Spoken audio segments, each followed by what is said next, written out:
வணக்கம். இது viral video. Azeem ஷியூ, நான் உங்கள் அசீம். நம்ம கள்ளக்குறிச்சி மாணவி மர்ம மரணத்தை பற்றி பேசிகிட்டு இருந்தோம். நம்ம சேனலுக்கு நம்ம நண்பர் ஒருத்தர் வந்திருக்காரு. அவர் ஏஜேஹெச் ஸ்பீக்ஸு, அதே மாதிரி பேச்சுலர் ரெசிபீஸ், அப்புறம் ஏஜேஹெச் எனிவேர் அப்படின்னு 3 சேனல் வச்சுருக்காரு. இதில் 2 சேனல் சில்வர் பட்டன் சேனல்ஸு, பெரிய சேனல்லாம் நடத்திட்டு இருக்கவர். நம்மகிட்ட அந்த கள்ளக்குறிச்சி பற்றியும் அரசியல் பற்றியும் சில விஷயங்களை நேரடியாக விவாதிக்கணும் அப்படின்றதுக்காக வந்திருக்காரு. அவர்கிட்ட மக்களுடைய கேள்விகள் அவர்கிட்ட இருக்கா அப்படிங்கிறது அவர் கேள்வி கேட்கும்போது தெரியும். வணக்கம். வணக்கம். சேனலுக்கு வருகை தந்ததுக்கு நன்றி. உங்கள் சேனலுடைய நேயர்களுக்கும் என்னுடைய வணக்கங்கள். இந்த கள்ளக்குறிச்சி பொறுத்த வரைக்கும் நான் இதை ஆரம்பத்துலேருந்தே ஃபாலோ பண்ணிகிட்ருக்கேன். அதாவது பொதுவாக இதில் நிறைய டவுட் இருக்குது. இந்த பக்கமும் இருக்குது, அந்த பக்கமும் இருக்குது. இப்போ பொதுவாக ஆரம்பத்தில் ஏகப்பட்ட சேனல்கள் இது கொலை அப்படின்னு சொல்லிட்டு இருந்தாங்க. சில சேனல்கள் இதை தற்கொலை அப்படின்னு சொன்னாங்க. ஸ்கூல் தரப்பில் தற்கொலைன்னு சொன்னாங்க. என்ன ஆச்சரியமான விஷயம்னா, போலீஸுமே இதை தற்கொலை அப்படின்ற ஒரு முடிவுக்கு வந்திருக்காங்க. இப்போது பாப்பா மோகன் மாதிரி, உங்களை மாதிரி நிறைய பேர், இல்லை கொஞ்சம் சில பேர் இதை இன்னும் ஃபைட் பண்ணிகிட்ருக்கீங்க. என்ன டவுட்டுன்னா, இது நீங்கள் மர்ம மரணம் அப்படின்னு சொல்கிறீங்க இல்லையா, இதுக்கான காரணங்கள் என்ன, ஆதாரங்கள் என்ன, ஏன் நீங்கள் மாதிரி உங்களை மாதிரி ஒரு சில பேர் மட்டும் இதை மர்ம மரணம் அப்படின்றீங்க? போலீஸே இதை இப்படி தான் தற்கொலை அப்படின்னு தான் முடிவு பண்ணி சொல்லியிருக்காங்க. நீங்கள் இதுக்கு வலுவான காரணம், ஏன்னா நீங்கள் எந்த விதமான ஆதாயமும் இல்லாமல் பொதுநலன் கருதி இந்த பிரச்சனையை கையில் எடுத்து பேசிகிட்ருக்கீங்க. எனக்கு நல்லா தெரியும். அப்படிப்பட்ட ஒரு காரணம் இல்லாமல் இதை சொல்ல மாட்டீங்க. அதை என்னுடைய நேயர்களுக்கும் என்ன மாதிரி இருக்கிற பொது ஜனங்களுக்கும் கொஞ்சம் தெளிவுபடுத்துகிற மாதிரி இதை சொன்னீங்கன்னா நல்லாயிருக்கும். நான் 2 வருஷமாக இந்த வழக்கை டெய்லி பேசிஸில் ஒரு வீடியோ போட்டுட்ருக்கும்போது சொல்லிட்டு வர்றது ஆரம்பிக்கும்போது இது மாணவியோட மர்ம மரணம் அப்படின்னு தான் சொல்லி ஆரம்பிச்சு. ஏன் மர்ம மரணம் அப்படின்னா, அவங்க காலையில் பார்க்கும்போது மேலேருந்து விழுந்துருச்சு, 3வது மாடியிலேருந்து விழுந்துருச்சு அப்படின்னு சொல்கிறாங்க. 3வது மாடியிலேருந்து விழுந்துருச்சின்னு சொல்கிறாங்களே தவிர அதை கண்ணால் பார்த்த சாட்சி யாருமே கிடையாது. காலையில் மண்ணாங்கட்டின்னு ஒரு வாட்ச்மேன் பார்க்கும்போது அவள் கீழே விழுந்து கிடந்திருக்கா. அந்த மாணவி அசைவு இல்லாமல் கிடந்திருக்கா. உயிரற்ற உடல் தான் இருந்திருக்கு ஏறக்குறைய. இவங்க பார்த்ததுக்கப்புறம் அந்த உயிரற்ற உடலை நாங்கள் காப்பாற்றணும் அப்படின்னு சொல்லிட்டு தூக்கிட்டு போகிறாங்க. அப்படி தூக்கிட்டு போகிற வீடியோவை வெளியே விட்டுருக்காங்க.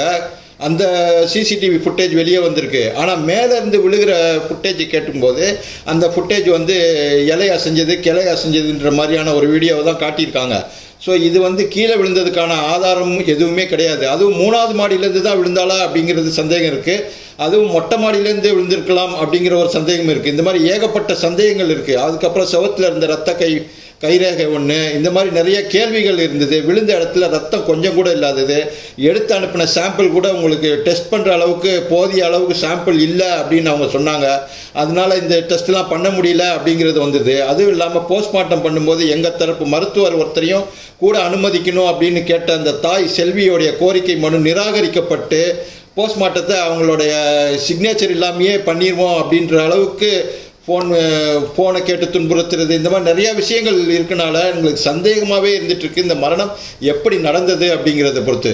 இந்த மரணம் நிகழ்ந்தது இதே இடத்துல தானா, மேலேருந்து விழுந்து அந்த இடத்துல தான் நடந்ததா, இல்லை வேறு எங்கேயாவது மரணம் சம்பவித்து அதை கொண்டாந்து பாடியை கொண்டாந்து இங்கே போட்டாங்களா அப்படிங்கிறதுக்காக காரணங்கள் எதுக்காக சொன்னால், நாங்கள் அது 12ஆம் தேதி நைட்டில் இருந்து, அதாவது 10 மணிக்கு விழுந்ததாக சொல்லப்படுது இல்லையா, நீங்கள் நைட்டு மாலையிலேருந்து ஒரு 5 மணிலேருந்துன்னு வச்சுங்களேன், அதுலேருந்து காலையில் இவங்க தூக்கிட்டு போகிறாங்க இல்லையா, அந்த 9 மணி வரைக்கும் உள்ள அந்த ஃபுட்டேஜ், கண்டினியூஸ் ஃபுட்டேஜ், பிரேக் இல்லாத ஃபுட்டேஜ் கிடச்சிதுனாக்கா அதில் பார்த்தா தெரிஞ்சு போயிடும் என்ன நடந்தது அப்படிங்கிறது. அதை கேட்கும்போது அதை தரமாட்டேங்கிறாங்க. அவங்க கொடுத்த வீடியோ ஃபுட்டேஜஸில் 26 ஃபுட்டேஜஸ் ஓப்பன் ஆக மாட்டேங்குது. அதுவும் இல்லாமல் போலீஸ் என்ன ரூட்டில் ட்ராவல் பண்ணணும் அப்படிங்கிறது முதல்ல அந்த டிஜிபி சைலேந்திர பாபு சொன்ன ஒரு அறிக்கையும், நீதிபதி இளந்திரையன் சொன்ன ஜாமீன் கேட்ட வழக்கில் சொன்ன சில விஷயங்கள் இருக்கு இல்லையா, அப்போது அவர் சொன்ன சில கருத்துக்கள் அது உச்ச நீதிமன்றத்தால் கடும் கண்டனத்துக்கு உள்ளான ஒரு விஷயம். இது தற்கொலை தான், கொலையோ ரேப்போ அல்ல அப்படின்னு ஒரு சர்டிஃபிகேட் கொடுக்குற மாதிரி சொல்லி இவங்களுக்கு ஜாமீன் கொடுக்க வேண்டிய அவசியமே இல்லை. ஏன் இந்த சர்டிஃபிகேட் மாதிரி அவர் கொடுத்தாரு, ஏன் இதை தீர்ப்பு மாதிரி சொன்னார் அப்படிங்கிறது தெரியல அப்படின்னு சுப்ரீம் கோர்ட் கண்டிச்சிருக்கு. அதுக்கப்புறம் டிஜிபி வந்து இந்த பள்ளி வந்து நல்ல விஷயங்களுக்காக தான் பாடுபட்டு இருக்கு, இது வந்து இந்த கொலை நடக்கிறதுக்கான விஷயம் இல்லை இந்த பள்ளியில் அப்படின்னு சொல்லி ஒரு க்ளீன் ஷீட் சர்டிஃபிகேட் அவர் கொடுத்துருக்காரு. ஸோ இந்த ரெண்டு பேஸ் பண்ணி அவங்க போட்டு கொடுத்த ரோட்டில் தான் அந்த இன்வெஸ்டிகேஷன் ஆஃபீஸர் வேறு வழி இல்லாமல் ட்ராவல் பண்ணி ஆகணும். ஸோ அந்த தற்கொலை அப்படிங்கிறத ரோடு போட்டு கொடுத்துட்டாங்க அவங்க ரெண்டு பேரும். அந்த ரோட்டில் ட்ராவல் பண்ணி கடைசியில் கொண்டாந்து இதை தற்கொலைன்னு அவங்க சார்ஜ் ஷீட்டை ஃபைல் பண்ணிட்டாங்க. இதை ட்ரையலுக்கு வரும்போது இதை உடைக்கணும் அப்படிங்கிறதுக்காக நம்ம கால் ஹிஸ்ட்ரியிலேருந்து அந்த ஓப்பன் ஆகாத 26 வீடியோஸு, அப்புறம் case diary, police FIR diary, அப்புறமா கால் ஹிஸ்ட்ரி அந்த 12ஆம் தேதி நைட்டில் இருந்து 13ஆம் தேதி காலையில் வரைக்கும் அந்த பள்ளி கூட ஏரியாவில் அசம்பிள் ஆகிருக்க ஃபோன் நம்பர்ஸ் என்னென்னோ, அந்த ஃபோன் நம்பர்லேருந்து யார் யாருக்கு எந்தெந்த போயிடுச்சு கால் போயிருக்கு, அந்த காலில் பேசக்கூடிய அந்த ஆடியோ ரெக்கார்டிங்ஸ் இதெல்லாம் நம்ம கேட்டிருக்கோம். இதிலேருந்து தான் நம்ம அந்த ப்ரொட்டஸ்ட் பெட்டிஷன், இந்த சார்ஜ் ஷீட்டை ப்ரொட்டஸ்ட் பண்ணுறதுக்கு ஒரு பெட்டிஷன் போட்டு அதுக்கப்புறம் இதை ட்ரையலுக்கு கொண்டு வரணும் அப்படின்னு பாப்பாமங்கன் சார் ஏற்கனவே சொல்லிட்டாரு. ஸோ இந்த ப்ரொட்டஸ்ட் பெட்டிஷன் போடுறதுக்கான ஆதாரங்கள் நம்ம இவங்களுக்கு இந்த டீட்டெயில்ஸ்லேருந்து தான் நமக்கு கிடைக்கும். ஸோ இதை தான் நம்ம கேட்டுட்ருக்கோம். 19ஆம் தேதி கொடுக்கறதுக்கான வாய்ப்புகள் இருக்குது. இதையும் தள்ளி போச்சுனாக்கா காவல்துறையோடு சேர்ந்து இந்த பிபி இருக்காங்க இல்லையா, அரசு தரப்பு வக்கீல், அவங்க வந்து இந்த வழக்கை வந்து நீர்த்து போக செய்கிறதுக்கான நடவடிக்கையில் ஈடுபடுறாரோ அப்படிங்கிற சந்தேகம், எக்ஸ்ட்ராவாக ஒரு சந்தேகம் வந்துடும். இந்த வழக்கில் நிறைய சந்தேகம் இருந்துகிட்ருக்கு. இது தற்கொலையா கொலையா அப்படிங்கிறது அது தெரியாதனால நாங்கள் மர்ம மரணம், நான் மட்டும்தான் மர்ம மரணம்னு பேசிகிட்டு இருக்கேன். மற்றவங்க அந்த சைடில் இருக்கவங்க தற்கொலைன்னு பேசுகிறாங்க, இந்த சைடில் இருக்கவங்க கொலைன்னு பேசுகிறாங்க. ஆனால் ரெண்டுக்குமே என்கிட்ட ஆதாரம் இல்லாதனால மர்ம மரணம்னு பேசிகிட்டு இருக்கேன். ஏன் சந்தேகத்தை தீர்த்து வச்சிட்டாக்கா இதை அவங்க பள்ளித்தரப்பு அந்த வீடியோ கிளிப்பிங்ஸை காட்டி, அந்த வீடியோ ஃபுட்டேஜில் காட்டி இதுதான் விழுந்தது தான் உண்மை அப்படின்னு காட்டிட்டாங்கன்னா அவங்க தரப்பு வந்து நியாயத்தை சொல்லிடலாம். ஆனால் அந்த வாய்ப்பை வந்து அவங்க தவற விடுறாங்களோ, அந்த கிளிப்பிங்ஸை காட்டாமல் அந்த வாய்ப்பை அவங்க தவற விடுறாங்களோ அப்படின்னு தான் தோணுது. ஏன்னா நிறைய வாய்ப்புகள் அவங்க தவற விட்டாங்க. போஸ்ட்மார்ட்டம் பண்ணும்போது இவங்க தரப்பு மருத்துவரை உள்ளே அனுமதிச்சிருந்தா இந்த போஸ்ட்மார்ட்டம் ரிப்போர்ட்டை நம்பிக்கைத்தன்மை இருக்கும். இப்போ வந்து போஸ்ட்மார்ட்டம் பண்ணும்போது உடலை கழுவிட்டு தான் அவங்க போஸ்ட்மார்ட்டம் பண்ணியிருக்காங்க. அந்த ஸ்வாப் டெஸ்ட் எடுக்கும்போது அதில் இருக்க சலைவாலாம் அந்த கழுவி விடும்போது எல்லாம் போயிருக்கும். ஸோ இந்த மாதிரியான சந்தேகங்கள்லாம் நிறைய இருந்துகிட்டே இருக்குது. இந்த சந்தேகங்களை தீர்க்க வேண்டிய போலீஸ் அதை தீர்க்காமல் அப்படியே கண்டினியூ ஆகிட்டு இருக்கனால அவங்க சார்ஜ் ஷீட்டை ஃபைல் பண்ணிட்டாங்க. அந்த சார்ஜ் ஷீட்டை ஃபைல் பண்ணதில் நிறைய குளறுபடிகள் இருக்குன்றனால அதை ட்ரையலுக்கு வரும்போது அதை நாங்கள் ப்ரொட்டஸ்ட் பெட்டிஷன் போட்டு அதை ஆர்கியூ பண்ணிட்டு ட்ரையலுக்கு கொண்டு வருவோம். அதுக்கான ஆதாரங்கள் தான் இவங்க நம்ம கேட்டுட்ருக்க அந்த டாக்குமெண்ட்ஸில் இருக்குது. அதனால தான் இந்த சந்தேகம் இருக்கனால தான் இதை மர்ம மரணம்னு பேசிகிட்டு இருக்கோம். அது இல்லாமல் அரசியல் தலையீடுகள் அது இதுன்னு நிறைய விஷயங்கள் தான் நான் கேட்கணும்னு நினச்சேன். இதில் இன்னும் 2 முக்கியமான கேள்விகள் வந்து என்கிட்ட இருக்குது.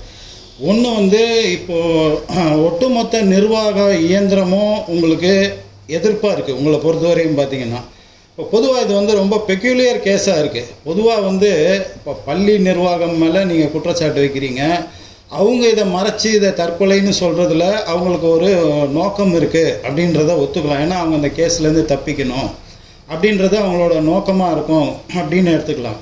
இப்போ போலீஸ் அப்படின்றதுமே வந்து இப்போ தற்கொலை அப்படின்றத இப்போ நீங்கள் சொல்கிற இவ்வளோ ஆதாரமும் போலீஸ்க்கும் அது வந்து கிடைச்சிருக்கும் இல்லையா? அதையும் மீறி அவங்க வந்து அரசியல் ரீதியாகவும் பார்த்தாலும் அவங்க வந்து பிஜேபி சப்போர்ட்டர்ன்றாங்க, நம்ம ஏடிஎம்கே உள்ள சப்போர்ட்டர்ன்றாங்க.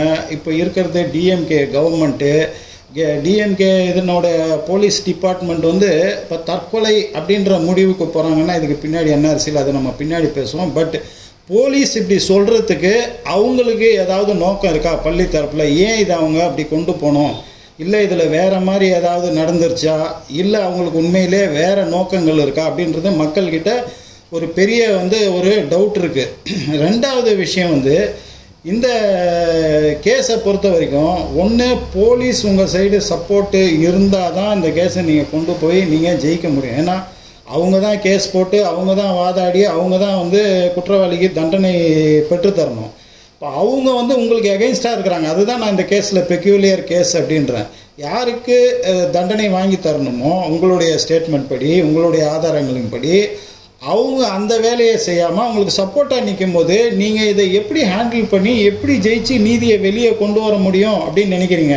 அல்டிமேட்டாக வந்து போலீஸ் தானே இன்வெஸ்டிகேட், இதை ரீஇன்வெஸ்டிகேட் பண்ண சொன்னால் கூட போலீஸ் தானே பண்ணி அதை ப்ரூவ் பண்ணி குற்றவாளிக்கு தண்டனை வாங்கி தர முடியும்.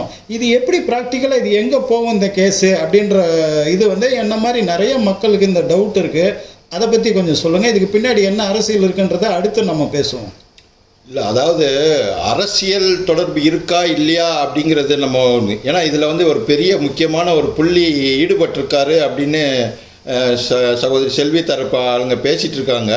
பட் அந்த முக்கியமான புள்ளி யார் அப்படிங்கிறதுலையே பெரிய டவுட் இருக்குது. அவர் ஏடிஎம்கே சேர்ந்தவரா, டிஎம்கே சேர்ந்தவரா, இல்லை வேறு ஏதாவது பிஜேபி கட்சி மாதிரி உள்ள இதில் கட்சியில் சேர்ந்தவரா அப்படிங்கிறது நமக்கு தெரியல. ஸோ 12ஆம் தேதி நைட்டு அங்கே ஒரு பார்ட்டி நடந்தது அப்படின்னு சொல்கிறாங்க. அந்த பர்த்டே பார்ட்டி அப்படின்னு சொல்லி யாரோட பர்த்டே பார்ட்டிங்கிறது தெரியல.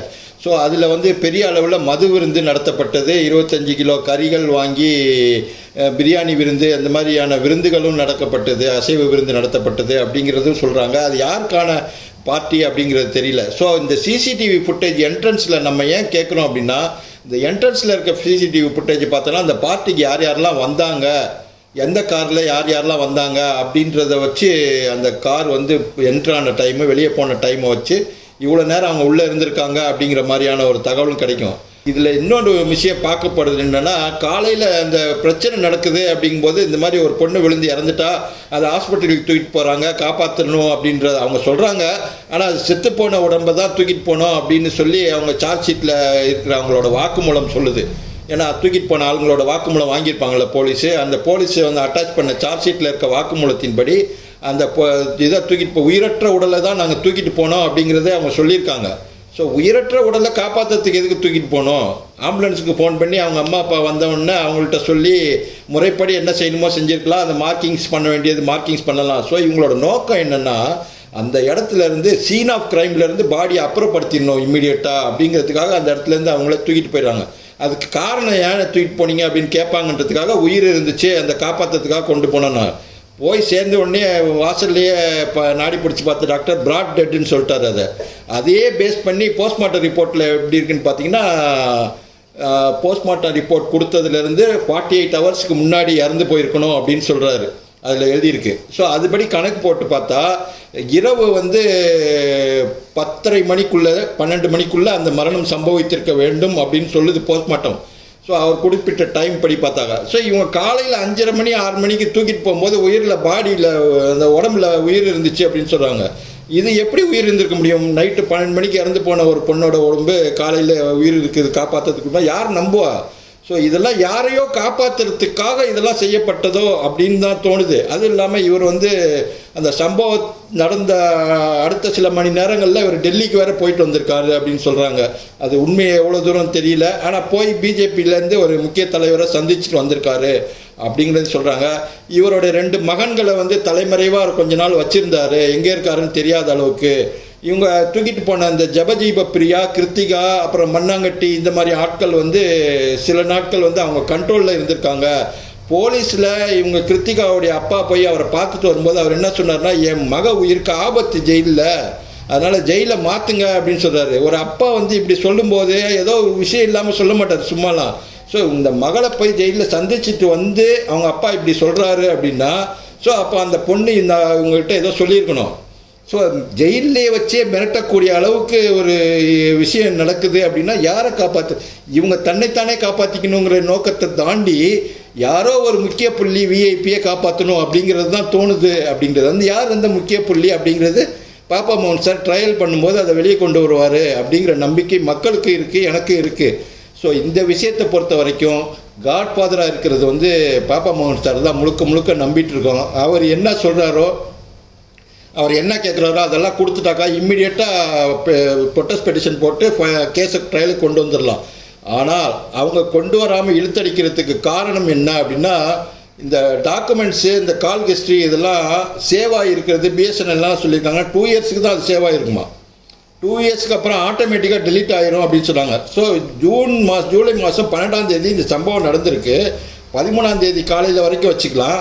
ஸோ ஜூலை மாதம் 13ஆம் தேதி வரைக்கும் இந்த வழக்கை இழுத்துட்டு போயிட்டா அது வரைக்கும் உள்ள கால் ஹிஸ்ட்ரியெல்லாம் டெலீட் ஆகிரும், ஆட்டோ டெலீட் ஆகிரும், நம்ம கொடுக்க வேண்டி இருக்காது அப்படிங்கிறதுக்காக இழுத்துட்டு போகிறாங்களோ இந்த வழக்கை அப்படிங்கிறது தான் மக்களோட சந்தேகமாக இருக்குது. ஸோ இதெல்லாம் வந்து யாரையோ காப்பாற்றணும்னு நினைக்கிறாங்க. ஆனால் கள்ளக்குறிச்சியில் தான் இந்த வருஷம் வந்து எலெக்ஷன் ரிசல்ட்டு போலிங் பூத் பார்த்திங்கன்னா செகண்ட் ஹையஸ்ட் போலிங் வந்து கள்ளக்குறிச்சியில் நடந்திருக்கு. ஸோ இதுக்கு எதுக்காக மக்கள் இவ்வளோ திரண்டு எழுந்து வந்து ஓட்டு போட்டாங்க அப்படிங்கிறது தெரியல. ஆனால் ரிசல்ட் வந்து 40க்கு 40 திமுகவுக்கு அள்ளி கொடுத்துருக்காங்க. எதுக்காக அள்ளி கொடுத்துருக்காங்க, இவங்க என்ன செய்யணுங்கிறதுக்காக அள்ளி கொடுத்துருக்காங்க அப்படிங்கிறதையும் பார்க்கணும். அதே சமயம் பிஜேபியோடைய வாக்கு வங்கியும் உயர்ந்திருக்கு. அவங்க வந்து நோட்டாவோட போட்டி போட்டுட்டு இருந்தாங்க இல்லையா, அவங்க வந்து இப்போ வந்து லட்சக்கணக்கில் ஓட்டு வாங்குறாங்க. ஏடிஎம்கேல 7 இடத்துல டெபாசிட் காலி பண்ணியிருக்காங்க. இவங்க 2வது இடத்துக்கு நிறைய இடத்துல வந்திருக்காங்க. அப்படிங்கிறதையும் நம்ம மறுக்க முடியாது. ஸோ இந்த பிஜேபியோட வளர்ச்சி அரசியலில் என்ன அப்படிங்கிறதை பற்றியும் நீங்கள் சொல்லுங்கள் உங்கள் கருத்துக்களை. இல்லை அரசியல் வர்றதுக்கு முன்னாடி எனக்கு இந்த கேஸில் இப்போ நீங்கள் சொன்னது எல்லாமே நிறைய வந்து ஆரம்பத்துலேருந்து நிறையா பேசிட்டோம். இப்போ அது கோர்ட்டில் இருக்குது. அதனால் ஒரு அளவுக்கு மேலே நம்ம வந்து அதை பற்றி டீட்டெயிலாக அதுக்குள்ளே போக முடியாது. ஆனால் மக்கள்கிட்ட என்னென்ன டவுட் இருக்குது அப்படின்ற விஷயத்தை தான் இப்போ எனக்கு ஸ்ட்ரைட்டாகவே பார்க்கும்போது இந்த கேஸில் இப்போ ஸ்கூல் நிர்வாகத்தை கூட நீங்கள் விட்டுட்டீங்க மாதிரி இருக்குது. பாப்பா மோகன் சாரை பார்த்தா கூட நீங்கள் கேளுங்க, என் சார்பாக மக்களுடைய கேள்வின்ற மாதிரி. இப்போ நீங்கள் முக்கிய குற்றவாளியாக போலீஸை நிப்பாட்டுற மாதிரி தெரியுது. ஏன்னா போலீஸ் இதை சரியாக இன்வெஸ்டிகேட் பண்ணல, போலீஸ் இதை பண்ணல அதை பண்ணல அப்படின்றத தான் நான் புரிஞ்சிக்கிற மாதிரி தெரியுது. அப்போது போலீஸை இதெல்லாம் செய்ய வைக்கணுமா? நீங்கள் இந்த கேஸை எப்படி ஹேண்டில் பண்ண போகிறாரு பாப்பா மோகன் சார்? என்ன அவருடைய இதுவாக இருக்குது? ஃபஸ்ட்டு போலீஸை இதெல்லாம் பண்ண சொல்லி கோர்ட்டு மூலமாக ஆர்டர் பண்ண வச்சு இதெல்லாம் செய்ய வச்சு அதை விஷயங்களெல்லாம் சாட்சிகளாக பதிவு பண்ணி இந்த விசாரணையை வேறு இதில் கொண்டு போய் நீங்கள் தீர்ப்பு வாங்க போகிறீங்களா? அப்போ அதுக்கு போலீஸோட ஒத்துழைப்பு உங்களுக்கு வேணும் இல்லையா? போலீஸ் இல்லை, அதாவது இடைமறிக்கிறதுக்கு மன்னிக்கணும். அதாவது இது வழக்கு, இந்த வழக்கு நேரடி வழக்கு ஒன்று போயிட்டுருக்கு. இதை வந்து 19ஆம் தேதி வழக்கு வந்திருக்கு. ஆனால் இதோட சேர்த்து இன்னொரு வழக்கு ஹைகோர்ட்டில் நாங்கள் போட்டிருக்கோம்.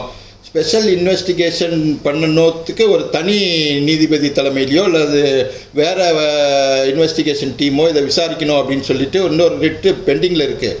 ஸோ அந்த பெண்டிங்கில் இருக்கிறதுக்கோடைய தீர்ப்பு வர்றதுக்காகவும் நாங்கள் வெயிட் பண்ணிகிட்ருக்கோம். இப்போ அவங்க போட்டாங்கன்னா இது நல்ல வாய்ட் ஆகிடும். ஸோ இப்போ ஸ்பெஷல் இன்வெஸ்டிகேஷன் டீம் வந்து இதை விசாரிக்கணும், தனி நீதிபதி தலைமையில் விசாரிக்கணும் அப்படின்னு சொல்லி ஏதாவது ஒரு தீர்ப்பு சொல்கிறாங்கன்னு வச்சுங்களேன், இவங்க சார்ஜ் ஷீட்டு நல்ல வாய்ட் ஆகிடும். ஸோ இந்த நல்ல வாய்ட் ஆக போகிற சார்ஜ் ஷீட்டை வச்சு நம்ம ட்ரையல் கொண்டு வர்றதா இல்லை அதுக்காக வெயிட் பண்ணுறதா அப்படிங்கிறது தான் இப்போது இடையில உள்ள நமக்கு உள்ள கேள்வி. ஸோ அதுக்கு வந்து கொஞ்சம் டிலே ஆகிறனால இந்த கேஸை வந்து நம்ம ஃபர்தராக மூவ் பண்ணலாம் அப்படின்னு சொல்லிட்டு மூவ் பண்ணிகிட்ருக்கார் பாப்பா மோகன் சார். ஸோ இதில் நீதி வந்து கிடைக்கும்னு முழு மனதாக நம்புகிறீங்க இல்லையா? சரி, இப்போ அரசியல் கேள்வி ஒன்று கேட்டீங்க. என்னை பொறுத்தவரையும் என்னோடய அபிப்பிராயத்தை சொல்கிறேன்.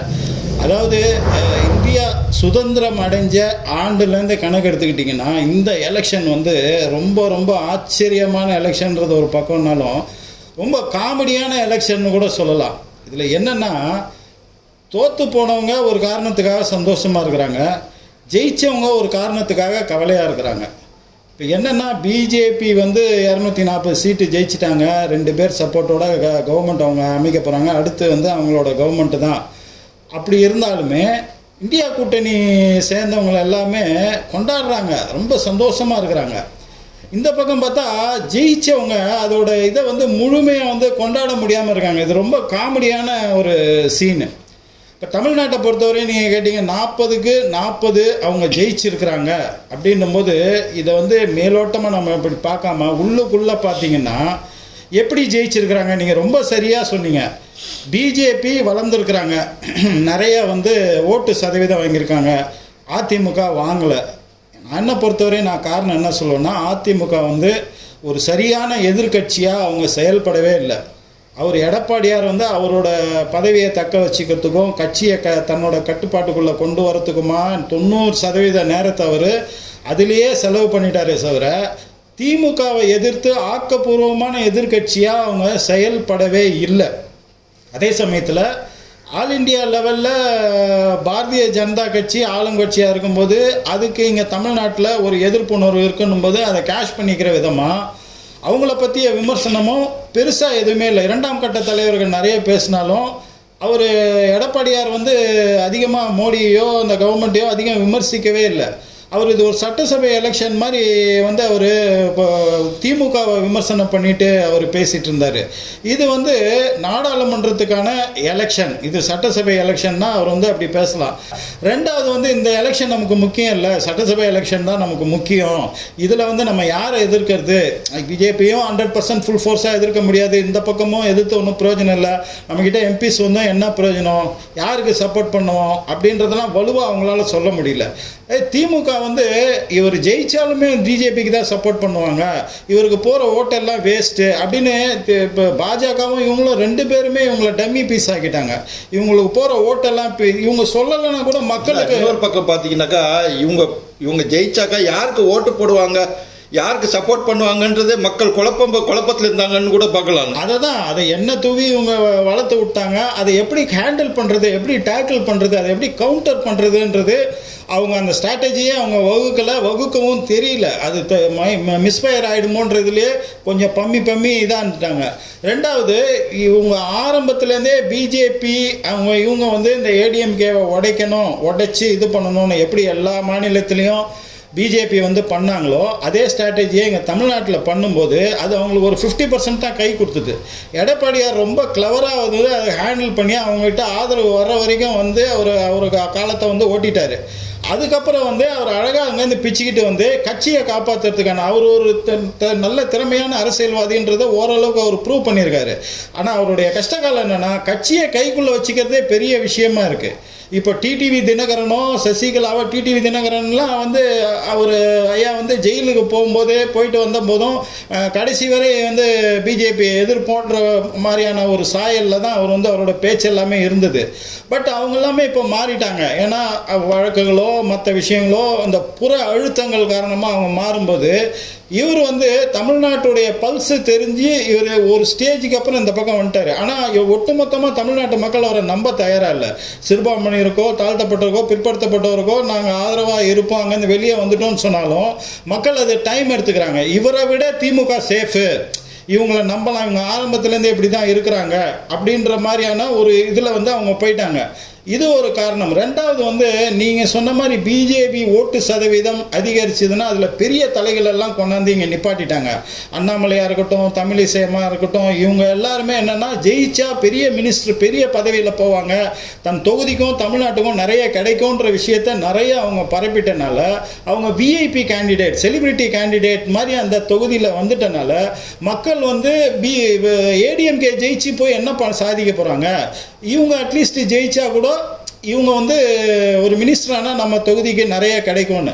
ரெண்டாவது, இப்போ ஜெயலலிதா அம்மா காலத்துலேருந்தும் சரி அதுக்கு பின்னாடி காலத்துலேயும் சரி ஒரு முக்கியமான விஷயம் வந்து பதிவு பண்ணுங்க. என்னன்னு கேட்டிங்கன்னா, இவங்களுக்கு ஏடிஎம்கேக்கு வந்த ஓட்டில் ஒரு குறிப்பிட்ட சதவீதம் ஓட்டு அந்த முற்படுத்தப்பட்ட ஒரு வகுப்பு இல்லை அந்த பிஜேபிக்கு போடுறவங்க வகுப்புன்னு வச்சுக்கோமே.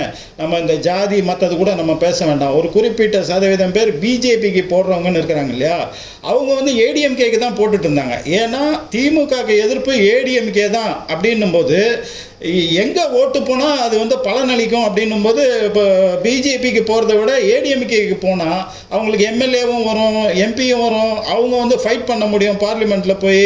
பிஜேபி நோட்டாக்கு போட்டி போட்டுட்ருக்கு அப்படின்னு ஒரு காலகட்டத்தில் பேசிகிட்டு இருந்தாங்க இல்லையா, அந்த கட்சிக்கு ஓட்டு போட்டு நம்மளோட ஓட்டை வேஸ்ட் பண்ண வேணான்னு ஏடிஎம்கேக்கு போட்டுருந்தாங்க. அண்ணாமலை காலத்துக்கு அப்புறம் அவர் ஃபோர்ஸாக ஒரு எதிர்கட்சியோட அரசியலில் பண்ணி ஃபோர்ஸாக வந்து அவர் மினிஸ்டரும் ஆகிடுவார் அப்படின்ற இமேஜ் எல்லாம் கொடுத்து ரொம்ப இது பண்ணும்போது இங்கே என்ன பண்ணிட்டாங்கன்னா, இந்த ஓட்டை இவங்களுக்கு போட்டால் டிஎம்கேவோட எதிர்ப்பு ஓட்டு ஃபுல்லாக வந்து பிஜேபிக்கு கன்சால்டேட் ஆகுது. இங்கே ஏடிஎம்கேவை பார்த்து அவங்க பயப்படுறாங்க, இங்கே ஓட்டு போட்டால் அது வேஸ்ட் ஆகிடும். ஸோ வலுவான விஷயத்தை பண்ணுறவங்க அவங்கன்றனால அவங்களுக்கு போடுறாங்க. இது இந்த எலெக்ஷன் வரையும் தான் இப்படி இருக்கும்னு நினைக்கிறேன். எடப்பாடியார் திரும்பவும் ஃபோர்ஸாக எதிர்கட்சியாக அவர் வேலை செஞ்சு அவரோட இதை வந்து கட்டுக்கோப்பாக வச்சு ஒரு இப்போ எதிர்கட்சியாக முழு வீச்சில் அவர் செயல்பட ஆரம்பித்தார்னா மக்களுக்கு அதன் மேலே ஒரு நம்பிக்கை வந்து சிறுபான்மையர் பிற்படுத்தப்பட்டவரில் கொஞ்சம் பேர் அந்த பக்கம் திரும்பினா கூட திரும்ப அவங்க இழந்த ஓட்டு சதவீதத்தை வாங்க முடியும். இந்த பக்கம் டிஎம்கேக்கும் அந்த ஒரு அபாயம் இருக்குது. இதில் வந்து டிஎம்கே ஜெயிச்சதுன்னு வச்சுங்க, ராகுல் ஜெயிச்சது தோத்தது எல்லாமே என்ன தெரியுங்களா, எதிராளியுடைய பலவீனம் தான் இங்கே ரிசல்ட்டாக வந்திருக்கு. இந்த எலெக்ஷனில் உத்தரப்பிரதேசத்தில் பிஜேபி நிறைய சீட்டை இழந்ததுக்கு காரணம் அவங்களோட ஓவர் கான்ஃபிடென்ஸு. இந்த இடத்துல நம்மளை அடிச்சுக்க ஆள் கிடையாது அப்படிங்கிற ஒரு இருமாப்புன்னு சொல்லலாம். அந்த இருமாப்பு காரணமாக தான் அவங்க 50 சீட், அதுவும் ராமர் கோயிலில் முழுசாக நம்பிட்டு இருந்த ராமர் கோயில் கட்டப்பட்ட ஃபைசாபாத்லேயே அவங்க தோத்துருக்காங்க அப்படிங்கிறது வந்து அவங்களால ஜீர்ணிக்கவே முடியாத ஒரு விஷயமா இருக்கும். ரெண்டாவது வந்து அந்த முஸ்லீம்கள் பள்ளிவாசல் மேலே அம்பு எய்கிற மாதிரி சொன்னது, அந்த வாங்கி சொல்கிற இது, அப்புறம் நிறைய விஷயங்கள் முஸ்லீம்களுக்கு எதிராக பேசக்கூடிய 3 பெண்கள் இருக்காங்க இல்லையா, 3 பெண்களுமே தோத்துருக்காங்க இந்த இதில். என்ன சொல்ல வர்றாங்க மக்கள் மெசேஜ் அப்படின்னா, மோடியை முழுசாக ஆதரிச்சிட்டு இருந்த, முழுசாக மெஜாரிட்டி கொடுத்துட்டு இருந்த, முழுசாக சர்வாதிகாரியாக 10 வருஷம் ஆட்சி செய்யறதுக்கான உரிமையை கொடுத்த மக்கள் இந்த வாட்டி அவரை ஒட்டுமொத்தமாக வெளியே அனுப்பிடாம அவருக்கு ஆட்சி செய்யக்கூடிய உரிமையை கொடுக்குற மாதிரி கொடுத்து, ஆனால் இவங்க சப்போர்ட்டு தயவு இல்லாமல் நீங்கள் ஆட்சி செய்ய முடியாது அப்படிங்கிற ஒரு விஷயத்தை மறைமுகமாக சொல்லி, இது எப்படி இருக்குதுன்னா, ஒரேடியாக ஒருத்தரை சாவடிக்கிறத விட அவர் ஊனப்படுத்தி காலம்பூரா அந்த ஊனத்தோடு வாழணும், அது எப்படி இருக்குன்னு அனுபவிக்கணும் அப்படிங்கிற ஒரு தண்டனையை கொடுக்கணுங்கிறதுக்காக கொடுத்த மாதிரி இருக்கு எனக்கு. இப்போ இந்த 2 பேரோட சப்போர்ட் இல்லாமல் அவர் ஆட்சி அமைக்க முடியாதுங்கிற ஒரு பொசிஷனில் இவரோட தயவு, இவருடைய கொள்கைக்கு முரணாக உள்ளது தான் இவங்களுடைய இது. சந்திரபாபு நாயுடு 4% இடஒதுக்கீடு வந்து முஸ்லீம்களுக்கு கொடுக்கணுங்கிறாரு. அவர் வந்து மத அடிப்படையில் நம்ம முஸ்லீம்களுக்கு இடஒதுக்கீடு கொடுக்கக்கூடாது அப்படின்றது பாஜகவோட கொள்கை. ஆனால் இவர் வந்து கொடுக்கணுன்றாரு, அதை கொடுக்கவும் செய்வாங்க. அவரோட மகனோட ஸ்டேட்மெண்ட் நேற்று பார்த்தீங்கன்னா என்ன சொல்லியிருக்காருன்னா, இது வந்து அவங்களுக்கான உரிமை கிடையாது, இது வந்து இதுதான் சமூக நீதி, அவங்களுக்கான இதுக்காக கொடுக்கப்படுற இடஒதுக்கீடு கிடையாது, இதுக்கு பேர் தான் சமூக நீதி அப்படிங்கிற மாதிரி சொல்லியிருக்காரு. அதே மாதிரி தான் நிதிஷ்குமார் அங்கே என்ன சொல்லியிருக்காரு, நிறைய விஷயங்கள் இந்த மாதிரி பிஜேபியோட கொள்கைக்கு அகைன்ஸ்டாக உள்ள விஷயங்கள்லாம் சொல்லியிருக்காங்க.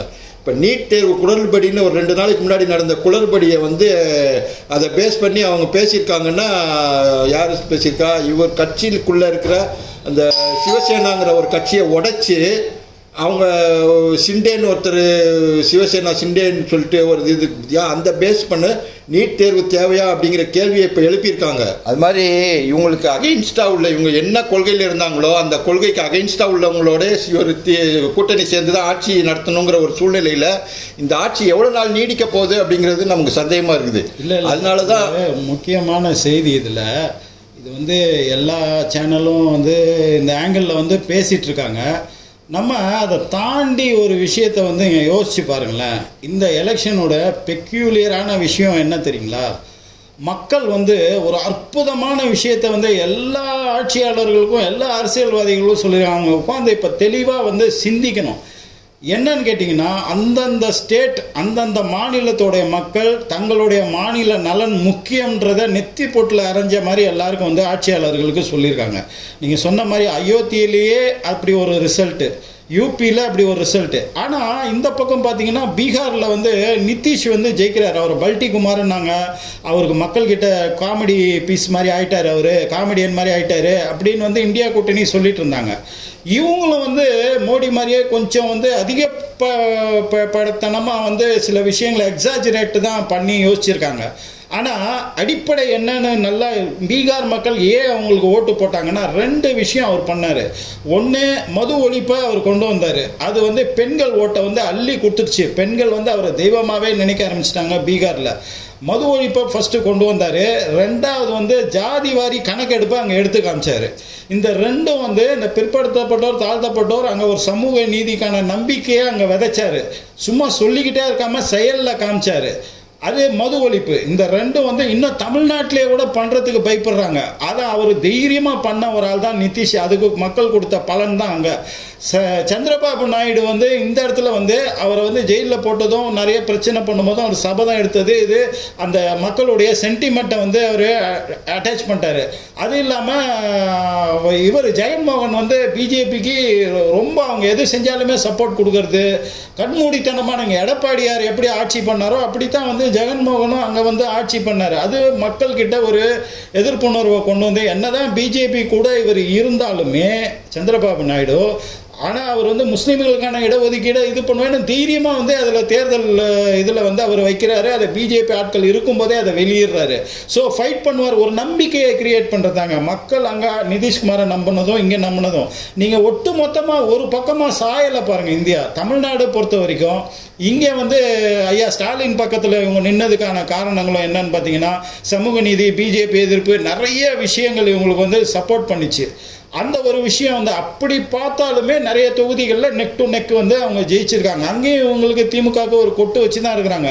கொஞ்சம் ஏமாந்தீங்கன்னா, கொஞ்சம் உங்கள் நிலையிலேருந்து தடுமாறினீங்கன்னா அடுத்த எலெக்ஷனில் ரிசல்ட் வேறு மாதிரி இருக்கும். யாருக்குமே தலக்கணம் வந்துடக்கூடாதுன்றதுல மக்கள் வந்து அதிகபட்ச கவனமாக இருந்திருக்காங்க.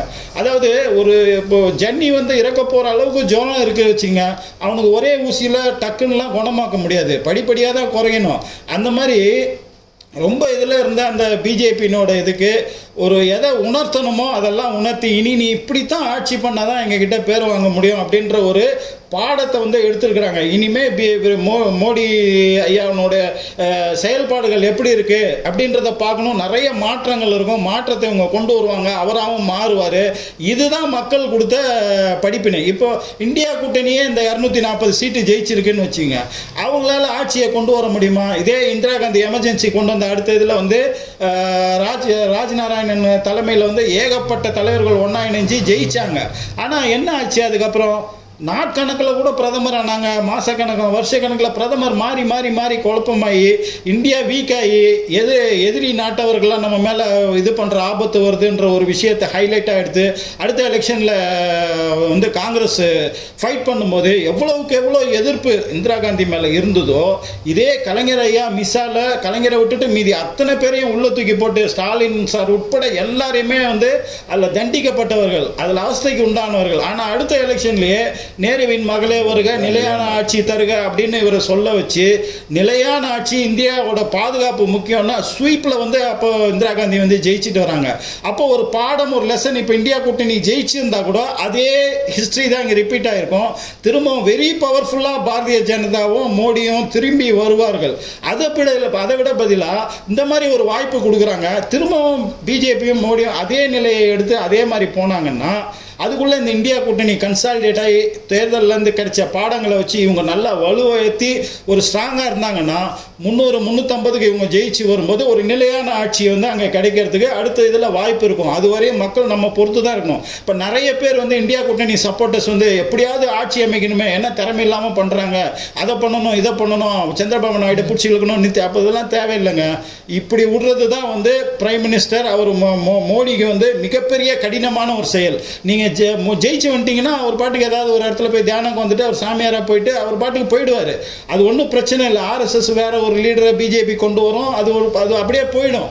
ஆனால் இது வந்து ஒரு பாடம் கற்றுக் கொடுத்து அதுலேருந்து அவங்கள மாற்றம் உருவாக்கி அவங்கள கொண்டு வந்து என்ன செய்கிறாங்கன்னு, இல்லை இப்படி வந்தால் பரவாயில்ல, இப்படி போனால் அடுத்த இது டோட்டலாக காலி அப்படின்றது. இப்போ நம்ம யோகி ஆதித்யநாத்தும் அந்த புல்டோசர் பாலிடிக்ஸ்லாம் இனிமேல் பண்ண முடியாது.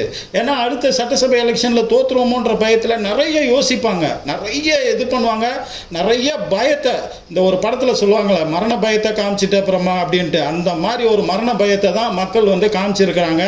அதே சமயத்தில் அந்தந்த நாடு அந்தந்த மாநிலம் முக்கியம், மாநிலங்கள் எல்லாம் சேர்ந்து தான் இந்தியா. ஒரு மாநிலத்துக்கும் தனித்தனி கருத்து இருக்கு, தனித்தனி மக்களுடைய தேவைகள் இருக்கு, ஆதங்கங்கள் இருக்கு, அதை பூர்த்தி செய்யறவனுக்கு தான் நம்ம சப்போர்ட் பண்ணுவோன்னு ரொம்ப சூப்பரான ஜட்ஜ்மெண்ட்டை வந்து அவங்க கொடுத்துருக்குறாங்க. மகாராஷ்டிராவில் பாருங்க, அவங்க செஞ்ச தவறுக்கு இந்தியா கூட்டணியை சப்போர்ட் பண்ணியிருக்காங்க.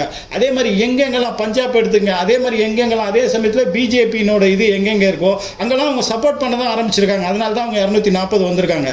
இதை வந்து மோடி பிஜேபி மட்டும் இல்லைங்க, ராகுலாக இருக்கட்டும், ஸ்டாலினாக இருக்கட்டும், இவங்களும் சேர்ந்து உட்காந்து இந்த ஒரு ஆங்கிளில் அனலைஸ் பண்ணி அவங்கவுங்க ஸ்டேட்டில் என்னென்ன பண்ணணும்.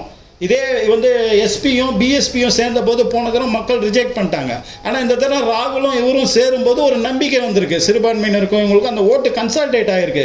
பிஎஸ்பியை கூட அவங்க நம்பாமல் தாழ்த்தப்பட்டவங்க இந்த பக்கம் வந்து ஓட் பண்ணியிருக்காங்க. அப்போ இந்த மாதிரி சின்ன சின்ன விஷயங்களை யோசித்து அவங்க அதை கன்சால்டேட் பண்ணுறதுக்கும் மக்கள்கிட்ட நம்பிக்கை வர்றதுக்கும் அடுத்து வர வருடங்களில் பாலிடிக்ஸ் பண்ணாங்கன்னா, பாலிடிக்ஸை சுத்தம் பண்ணியிருக்காங்க. எங்களுக்கு துரோகம் பண்ணிங்கன்னா உங்களுக்கு ஆபத்து தான்றதை மக்கள் வந்து நெத்தி பொட்டில் அடித்த மாதிரி அரசியல்வாதி அத்தனை பேருக்கும் சொல்லியிருக்காங்க. தான் நான் நினைக்கிறேன். அந்த விதத்தில் இந்த தேர்தல் வந்து ரொம்ப ரொம்ப முக்கியமான தேர்தல் நினைக்கிறேன். ஏன்னா ஒரு சர்வாதிகாரியாக இருந்து ஆட்சி பண்ணிட்டு அவர் டப்புன்னு அப்படியே மாறி அடுத்தவங்கள்ட்ட ஒப்பீனியன் கேட்டு இது பண்ண முடியுமா அப்படிங்கிறது வந்து அடுத்து வரக்கூடிய 100 நாட்களில் தெரிஞ்சிடும் நமக்கு. இந்த 100 நாட்களில் இவர் எப்படி ரியாக்ட் பண்ண போகிறாரு அப்படிங்கிறது எதை பேஸ் பண்ணியிருக்குன்னா, இவங்க 2 சந்திரபாபு நாயுடுக்கும் சரி நிதிஷ்க்கும் சரி யார் யார் எந்தெந்த மினிஸ்டருக்கு எத்தனை மினிஸ்டர் கொடுக்க போகிறாரு. இந்த சபாநாயகர் போஸ்டர் 2 பேருமே கேட்டுட்ருக்காங்க. நிதிஷ்குமார் என்ன சொல்லியிருக்காரு, அது சொன்னாங்களா இல்லையாங்கிறது தெரியாது, ஆனால் சொன்னதா சொல்கிறாங்க. அந்த பக்கம் போனால் எனக்கு பிரதமர் பதவி கொடுக்கறதுக்கு ரெடியாக இருக்குது இந்தியா கூட்டணியில் அப்படின்னு சொல்லி அவர் சொன்னார். ஆனால் இந்தியா கூட்டணி அதை மறுத்துருக்காங்க, அது வேறு விஷயம். ஆனால் இதெல்லாம் வெளிப்படையாக சொல்லும்போது சில விஷயங்கள் மறுக்கிறதும் சில விஷயங்கள் இவர் சொல்கிறது நடந்திருக்கக்கூடிய வாய்ப்புகள் இருக்குது. ஏன்னா அவங்க ஆட்சி அமைக்கக்கூடிய சூழ்நிலை உருவானால் சந்திரபாபு நாயுடும் சரி நிதிஷ்குமார் சரி அதோடு சேர்ந்து கூட ஒரு எக்ஸ்ட்ராவாக ஒரு 10-15 சுயேட்சை எம்எல்ஏ எம்பிக்கள் ஆதரவு கொடுத்தா மட்டும்தான் இந்தியா கூட்டணியால் ஆட்சி அமைக்க முடியும் அப்படிங்கிற சூழ்நிலையில் இவங்க கேட்குறத கொடுத்து தான் ஆகணும் அவங்க. ஸோ இப்போ அவர் ராகுல் எடுத்த வெரி குட் ஸ்டாண்ட் என்னன்னா எதிர்கட்சி வாசியில் நம்ம அமர்வோம் இப்போதைக்கு அப்படின்னு நல்ல ஒரு இதை வந்து முடிவை எடுத்திருக்காங்க. இப்போ பிஜேபிக்குள்ள தர்ம சங்கடமான சூழ்நிலை. இன்னைக்கு நைட்டு 7:15 மணிக்கு அவர் பதவி ஏற்கிறார் பிரதமரா அப்படிங்கிற ஒரு விஷயத்தை தவிர அவங்க கட்சிக்குள்ள அவருக்கு இருக்க தலைவலி என்ன அப்படின்னா இவங்களுக்கு எந்தெந்த இலாக்காக்கள் கொடுக்கணும் இவங்களுக்கு எந்தெந்த இலாக்காக்கள் கொடுக்கணும் அப்படின்னு இருக்கிற தலைவலியை மீறி இந்த இலாக்காக்கள் இப்போ உதாரணத்துக்கு ஒரு நிதித்துறையோ பொதுப்பணித்துறையோ இவங்களுக்கு சந்திரபாபு நாயுடுக்கும் இவருக்கு வந்து ஏதோ ஒரு காவல்துறையோ அந்த உதாரணத்துக்கு சொல்கிறேன் 2 துறை கொடுக்குறாங்கன்னு வச்சுங்களேன். இப்போ பிஜேபி மினிஸ்ட்ரியில் ஏற்கனவே அந்த துறையில் இருந்த மினிஸ்டர்கள் வந்து அந்த வாய்ப்பு மறுக்கப்படும். அப்போ அவங்க வந்து உள்ளுக்குள்ளேயே இருந்துக்கிட்டு போர்க்கொடி தூக்கக்கூடிய ஒரு சூழ்நிலையும் உருவாகும். இப்போ மோடியை பிடிக்காதவங்க நிறைய பேர் பிஜேபியில் இருக்கிறதா ஒரு தகவல் வருது. ஆர்எஸ்எஸ்க்கு மோடி வந்து 3வது தடவையாக பிரதமர் ஆகக்கூடாது அப்படின்னு வேற ஒரு தலைவரை பிரதமர் ஆக்கணும் அப்படிங்கிற ஒரு எண்ணம் இருந்துட்டு இருக்கு. ஆனால் அதெல்லாம் நீத்து போக செய்யணுங்கிறதுக்காக தான் அவர் பிஜேபி சர்க்கார்னு சொல்லாமல் மோடிக்கா கேரண்டி மோடிக்கா சர்க்கார் அப்படின்னு தான் அவர் பிரச்சாரத்திலேயே சொல்லிட்டு வந்திருக்காரு. மோடி மோடி மோடி மோடின்னு சொல்லி அந்த மோடிக்கா கேரண்டி மோடிக்கா இதுன்னு சொல்லி மன் கி பாத்லேருந்து எல்லா விஷயத்துலையும் சொல்லுவார். ஆனால் ஒரு விஷயங்க 10 வருஷமாக மீடியாவே சந்திக்காத ஒரு பிரதமர் யார் அப்படின்னு பார்த்தீங்கன்னா இவர் தான். ஏன்னா மீடியாவை சந்தித்து அவங்க கேட்குற கேள்விக்கு பதில் சொல்ல முடியாமல் அப்படி திணறிட்டு இருக்கக்கூடிய ஒரு சூழ்நிலை. ஏன்னா அந்த மாதிரியான ஒரு சூழ்நிலையை நம்ம இப்போ அந்த ஜெயிச்சு வந்து உட்கார்ந்தாங்க இல்லையா அந்த கூட்டணி தலைவர்களோட அவர் உட்கார்ந்துருக்கும் போது அவர் ஏறக்குறைய கண்கலங்கின சூழ்நிலைக்கு போயிருந்தார். அவர் இந்த மாதிரியான ஒரு இக்கட்டான சூழ்நிலைக்கு நம்ம தள்ளப்பட்டுட்டோமே அப்படின்னு மெல்லவும் முடியாமல் முழுங்கவும் முடியாமல் சந்திரபாபு நாயுடுவை கையை பிடிச்சி இழுத்து சீட்டில் உட்காருங்க அப்படின்னு சொல்லி உட்கார வைக்கிற சீட்டு. இதே 8 மாதத்துக்கு முன்னாடி இதே சந்திரபாபு நாயுடு வந்து அவரோட பிரைம் மினிஸ்டர் டெல்லிக்கு போய் அவரோட பிரைம் மினிஸ்டர்கிட்ட அப்பாயின்மெண்ட்டுக்காக காத்துட்டு கிடந்தப்போ 1 மணி நேரம் வெயிட் பண்ண வச்சுட்டு இன்னைக்கு பார்க்க முடியாதுன்னு சொல்லி திருப்பி அனுப்பப்பட்டவர் தான் அவர். ஆனால் இன்னைக்கு அவருடைய அப்பாயின்மெண்ட்டுக்காக பிரதமர் மோடி காத்துட்டு இருக்காரு அப்படின்றது காலத்தினுடைய கட்டாயம் காலத்தோட மாற்றம் எப்படி வேணால் மாறும் காற்று எந்த பக்கம் வேணால் திசை திரும்பி அடிக்கும் அப்படிங்கிறத சொல்லாமல் சொல்லியிருக்கு. மக்களும் ஓரளவுக்கு திருந்தி என்ன நடக்குது இந்தியாவுக்குள்ள அப்படிங்கிறத உணர்ந்துக்கிட்டு ஓட்டு போட ஆரம்பிச்சிருக்காங்கன்றது ஒரு மகிழ்ச்சியான ஒரு விஷயம். இல்லை ஒரு விஷயம் நான் சொல்கிறேன். நீங்கள் மோடி பற்றி ரொம்ப கான்சன்ட்ரேட் பண்ணி சொன்னீங்க 100%. மோடி சர்க்கார் சொன்னார். ஆனால் இப்போ வந்து எலெக்ஷன் ரிசல்ட்டுக்கு அப்புறம் என்டிஏ சர்க்கார்னு தான் அவர் சொல்கிறாருன்னு நான் இப்போ கேள்விப்படுறேன். வேறு வழி இல்லை, அப்படி தான் சொல்லித்தரணும். ஏன்னா ஜெய் ஸ்ரீராம் சொல்லிட்டு இருந்தாருக்கு, இன்னைக்கு வந்து ஜெய் ஜெகநாத்னு சொல்ல ஆரம்பிச்சிருக்காரு. இல்லை அதுதான் அவங்க எந்த அளவுக்கு ஜாக்கிரதையாக இருக்கணும் அப்படின்னு நீங்கள் அட்வைஸ் பண்ணுறீங்களோ எவ்வளோ தூரம் அவங்களுக்கு பயம் இருக்குது குழப்பம் இருக்குதுன்னு என்னுடைய பார்வை வந்து கொஞ்சம் வந்து மாறி இருக்குது. இதில் உண்மையிலே வந்து அலர்ட்டாகவும் பயத்தோடையும் கொஞ்சம் வந்து ஒரு ஜாக்கிரதையான அரசியல் பண்ண வேண்டிய ஆட்கள் இந்தியா கூட்டணி ஆட்கள் அப்படின்னு தான் நான் நினைக்கிறேன்.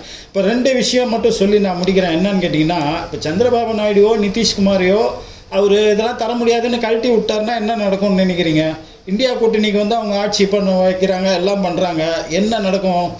அது இந்த இத்தனை கட்சியை வச்சே அவங்களால பண்ண முடியலன்னும் போது நிதிஷ்குமார் இவரும் இவ்வளோ பெரிய கட்சிகள் இருக்கிற இதில் வந்துட்டு எப்படி சமாளிப்பாங்க அப்படின்ற ஒரு விஷயம். அப்படி பண்ணட்டும், அது என்ன அவங்களுடைய கஷ்டம், அவங்க எல்லாம் தோற்று போய் திரும்ப வரட்டும், அப்போ நம்ம வந்து நம்ம கையில் வரட்டும் பண்ணிக்கலாம் அப்படின்றது கூட அவங்களோட ஃபைனல் இதுவாக இருக்கலாம். ஆனால் மோடி வந்து அதுக்கு விட மாட்டார். அவர் அடுத்த 3வது முறை பிரைம் மினிஸ்டர் ஆகணும் அப்படின்றதுல வந்து குறியாக இருக்கிறாரு. அந்த பேர் வாங்கணும், பேர் புகழ் எல்லாம் அவருக்கு அதிக ஆர்வம் இருக்குது அப்படின்றதுனால இவர் வந்து ஆட்சி அமைக்கணுன்றதுல முக்கிய குறிக்கோளாக இருக்கிறாங்க. இந்தியா கூட்டணி ஏன் இதுவாக இருக்கணும்னா மீன் பிடிக்கிறதுல திறமையும் தெளிவும் இருக்கிற ஆட்கள் அந்த சைடு இருக்கிறாங்க. இந்தியா கூட்டணியில் இருக்கிற ஆட்களுக்கு மீன் பிடிக்க தெரியாது. அவங்க இருக்கிற விஷயத்தை வச்சு எப்படி அரசியல் பண்ணுறது அப்படின்றது தான் பார்ப்பாங்க. இப்போ நீங்கள் நிதிஷ்குமாரையோ இவங்க இம்மிடியேட்டாலாம் பிரச்சனை பண்ண மாட்டாங்க. ஒரு 6 மாதத்துக்கு ஹனிமூன் டைமுக்கு அவங்க கம்மன் தான் இருப்பாங்க. அந்த டைமுக்குள்ளே நீங்கள் வந்து பிஜேபியோ மோடியோ அமித்ஷாவையோ ஆர்எஸ்எஸ்ஸையோ நீங்கள் ரொம்ப குறைச்சி மதிப்பிடுறீங்கன்னு நினைக்கிறேன். அதுக்குள்ளே அவங்க இந்தியா கூட்டணியில் இருக்கிற ஒரு 4-5 கட்சிகளையாவது தூக்க பார்ப்பாங்க. மீன் பிடிக்கிறதுல அவங்கள மாதிரி வல்லவர்கள் கிடையவே கிடையாதுங்க. இவங்களை தூக்கி உள்ளே போட்டால் அந்த நிதிஷ்குமாரும் இவங்களுடைய அந்த த்ரெட்டனிங் இதுலேருந்து தப்பிக்கிறது எப்படின்ற வியூகத்தை அவங்க கண்டிப்பாக பண்ணுவாங்க. இங்கேருந்தும் விலை கொடுத்தோ இல்லை வேறு விஷயமாவோ குதிரை பேரத்தின் மூலமாகவோ இடி சிபிஐ என்னென்னவோ இருக்குது, எல்லா விதமான வழியும் இல்லை வேறு விதமான அவங்களுடைய வீக்னஸ் எங்கன்னு பார்த்து அங்கேருந்து மீன் பிடிச்சி தூக்கி கொண்டாந்து இங்கே வச்சுக்கிட்டு அதுக்கப்புறம் வந்து இவங்களை வழி கொண்டு வர பார்ப்பாங்க. இந்த அரசியலை யாருமே பண்ணுவாங்க. சாதாரண ஆட்கள் கூட பிஜேபி மோடி அமித்ஷா மாதிரி ஆட்கள் வந்து இதை ரொம்ப திறமையாக பண்ணுவாங்க. அதனால ஒற்றுமையாகவும் ஜாக்கிரதையாகவும் கட்டுக்கோப்பாகவும் இருக்க வேண்டியது இந்தியா கூட்டணி தலைவர்கள். இவங்க இதுலேருந்து குறையாமல் இதுவாக ஜாக்கிரதையாக இருக்கணும். மோடியோட வீழ்ச்சி இதை பார்த்து ரொம்ப காமெடி பண்ணதெல்லாம் போதும், அது சிரிச்சதெல்லாம் போதும். இப்போ நம்ம தீவிர அரசியல் பண்ணோம், மக்கள் கிட்ட போய் சேரணும், மக்கள் கிட்ட இதை கன்சால்டேட் பண்ணிக்கிட்டே இருக்கணும். எந்த கட்சி இங்கேருந்து அங்கே போதோ அவங்களுக்கு அரசியல் எதிர்காலம் இல்லைன்ற உணர்வை உண்டு பண்ணக்கூடிய அரசியலை வந்து இங்கே முன்னெடுக்கணும். அந்த பயத்தை வந்து இங்கே கூட்டணி கட்சிகள்கிட்ட இருக்கிறவங்க கிட்ட சொல்லிக்கிட்டே இருக்கணும். அதுதான் மிக முக்கியமானது. அதாவது இப்போ சந்திரபாபு நாயுடு சரி நிதிஷ்குமார் சரி ஏன் சபாநாயகர் போஸ்ட்டும் நிதியமைச்சர் போஸ்ட்டும் கேட்குறாங்க தெரியுமா? நீங்கள் சொன்ன அந்த பாயிண்ட்டை தான் பேஸ் பண்ணி தான். சபாநாயகர் போஸ்ட்டில் இருந்தால் ஒரு கட்சியிலேருந்து ஒரு ஆளுங்களை கூட்டிகிட்டு வர்றாங்க அப்படின்னா கட்சி தாவல் நடவடிக்கை எடுக்கக்கூடிய அதிகாரம் சபாநாயகருக்கு இருக்குது. ஸோ அந்த சபாநாயகர் போஸ்ட்டில் நம்ம ஆள் இருந்தாருன்னா இந்த மாதிரியான கட்சிகளை உள்ளே கொண்டு வர்றதை தடை பண்ணிடலாம். நம்ம கட்சியிலேயே உடைச்சி பாதி பேரை கூட்டிகிட்டு போகிறதுக்கான வாய்ப்புகள் இருக்குது, அதையும் தடை பண்ணலாம் அப்படின்றதான் சபாநாயகர் போஸ்ட்டை 2 பேருமே குறி வைக்கிறாங்க. அடுத்து நீங்கள் சொன்ன அமலாக்கத்துறை இடி அந்த ஐடி ரைடு இதெல்லாம் போடுறதுக்கான அதிகாரம் யார்கிட்ட இருக்குன்னு பார்த்தா நிதியமைச்சர் கையில் இருக்குது, அவங்க கண்ட்ரோலில் இருக்குது. ஸோ அதையும் நம்ம வாங்கிட்டோம்னா அந்த கண்ட்ரோல் நம்ம வச்சுக்கலாம். ஸோ இந்த 2 விதமான அபாயங்களையும் நம்ம தாக்கு பிடிக்கணும்னா இந்த 2 இலாக்காவும் நம்மகிட்ட இருக்கணும். அப்படிங்கிறனால தான் 2 பேருமே நிதி அமைச்சகத்தையும் கேட்குறாங்க, சபாநாயகர் போஸ்ட்டையும் கேட்குறாங்க. ஆனால் 4 போஸ்ட்டு 4 மந்திரியை சந்திரபாபு நாயுடுக்கும் 2 மந்திரியை நிதிஷ்குமாருக்கும் கொடுக்குறதா முடிவெடுத்திருக்காங்க. அதோட கேரளாவில் ஒரு சீட்டு முதன்முறையாக ஜெயித்த சுரேஷ் கோபி அப்படி எம்பிக்கு வந்து ஒரு மந்திரி போஸ்ட் கொடுக்கறதா சொல்லியிருக்காங்க போல இருக்குது. அதே மாதிரி அண்ணாமலை இங்கேருந்து போய் எனக்கு மாநில தலைவர் போஸ்ட்டோடு சேர்த்து எனக்கு மினிஸ்டர் போஸ்ட்டு வேணும், அதுக்கு ப்ரெசிடிங்ஸாக முருகனையும் தமிழிசை சவுந்தரராஜனையும் காட்டியிருக்காரு. ஏற்கனவே தமிழக தலைவராக இருந்தவங்க தோற்று போனதுக்கப்புறம் அவங்கள மந்திரி ஆக்கியிருக்கீங்க, இவங்களுக்கு கவர்னர் போஸ்ட் கொடுத்துருக்கீங்க, அது மாதிரி எனக்கு ஒரு மந்திரி போஸ்ட் வேணும், தமிழ்நாட்டிலேருந்து ஒரு ரெப்ரசன்டேட்டிவ் நீங்கள் கொடுக்குறா இருந்தால் எனக்கு கொடுங்க. ஏன்னா 40 சீட்லேயும் டிஎம்கே எதிரில் இருக்கவங்க ஜெயிச்சிருக்கனால அவங்களுக்கு மந்திரி போஸ்ட் கொடுக்கறதுக்கான வாய்ப்புகள் இல்லை. அதனால் தமிழ்நாடு ரெப்ரசன்டேட் பண்ணுற மாதிரி எனக்கு வாய்ப்பு ஏறக்குறைய அவருக்கு மினிஸ்ட்ரி போஸ்ட் கொடுக்கறதுக்கு சம்மதித்த மாதிரி தான் டெல்லி வட்டாரங்கள் வந்து சொல்கிறாங்க. அந்த மாதிரி தகவல் வந்துட்டுருக்கு.